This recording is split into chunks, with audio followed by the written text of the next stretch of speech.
He had a house in 2001, bought for $100,000. They did the smart thing. They put 10K down, 10%.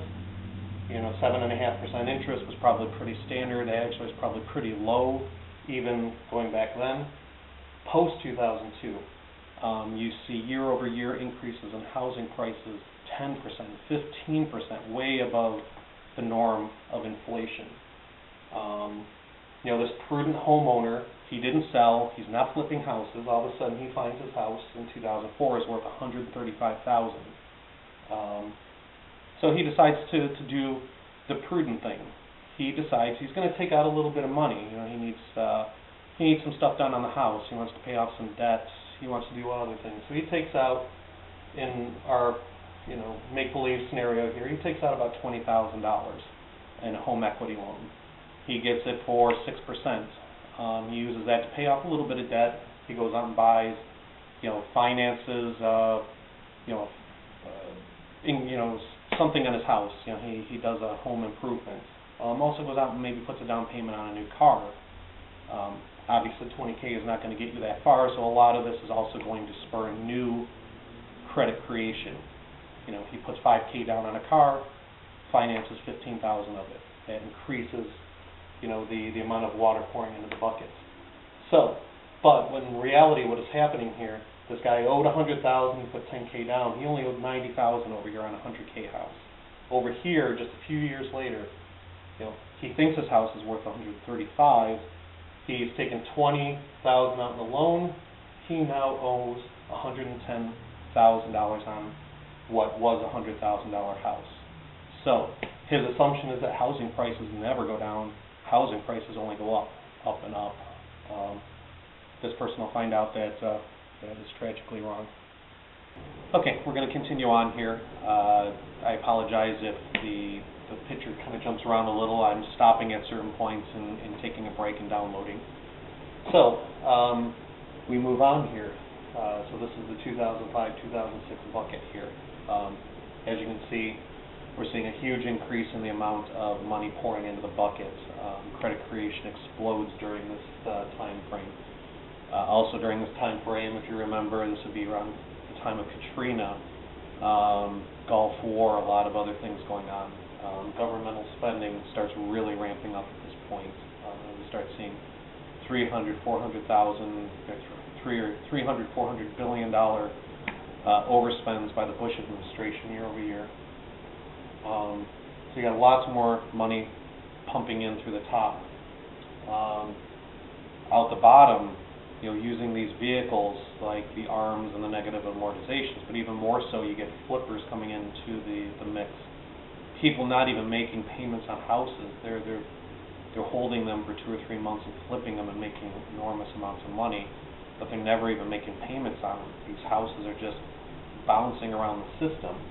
So what starts happening, basically what I feared in 2002 is you saw a slingshot right past the 92% full. You start heading up to 93, 94, 95% full. This rising water level equates to inflation. This is where we start to see oil prices heading into the $70 and $80 range. Also, I forgot to mention in previous slides, should be noted that Alan Greenspan, in conjunction with the Fannie and Freddie Mae, loosening of their money, huge factor was the lowering of interest rates. Using the Fed's window, which we'll get into a little bit later, Alan Greenspan, the Federal Reserve Chair, during a lot of this, pushed interest rates down to a historic 1%, lowest it's ever been. This equated to, in some cases, 6%, 5% interest rates on 30-year mortgages, even lower using these ARMs and negative amortizations, sometimes as low as 2 to 3%.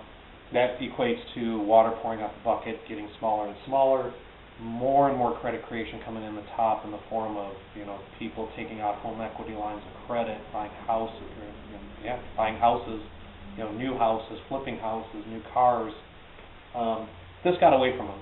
I don't think this is the intention that Greenspan wanted, but he set into motion something that couldn't be stopped, and it really just fed upon itself.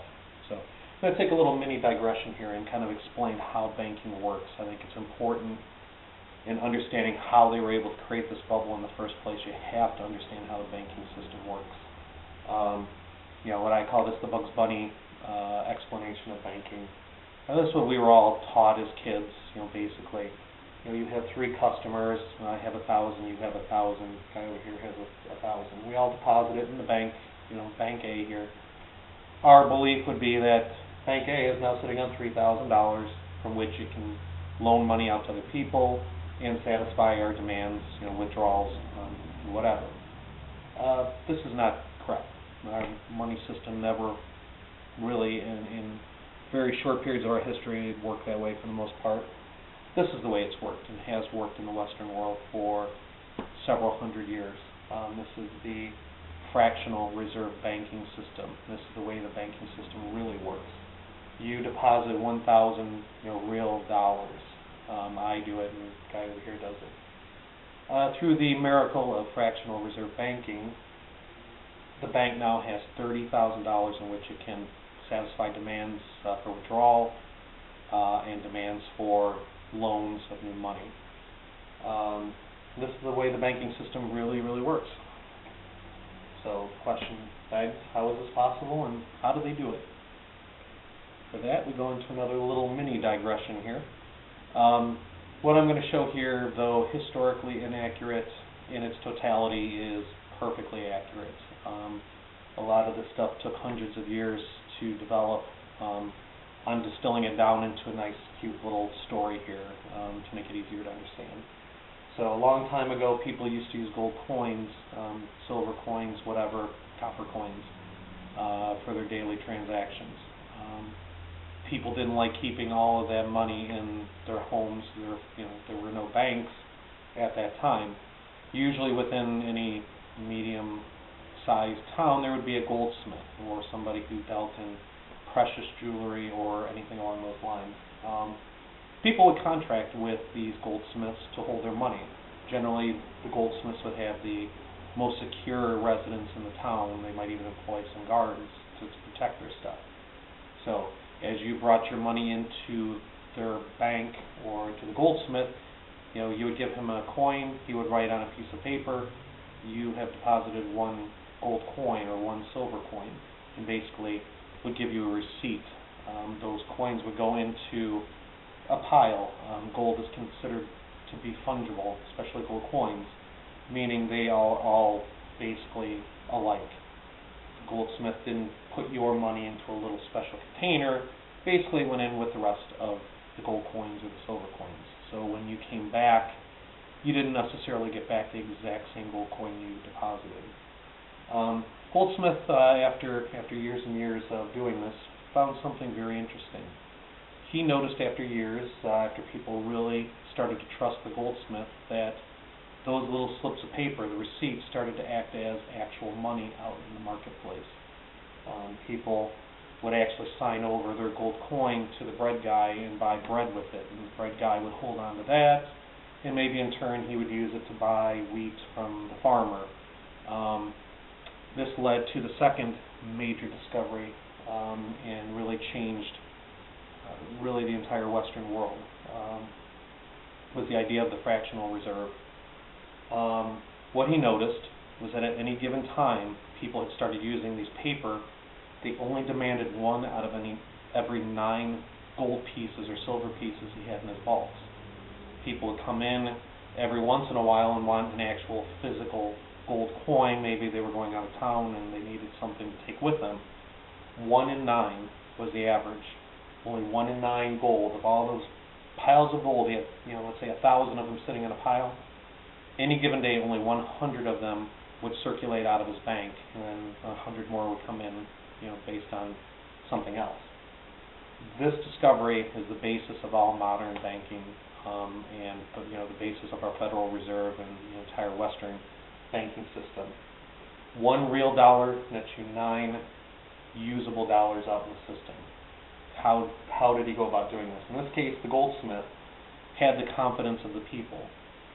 They had no reason to distrust him. That is, until he started to get a little greedy. He started taking those gold coins and maybe taking them out of town to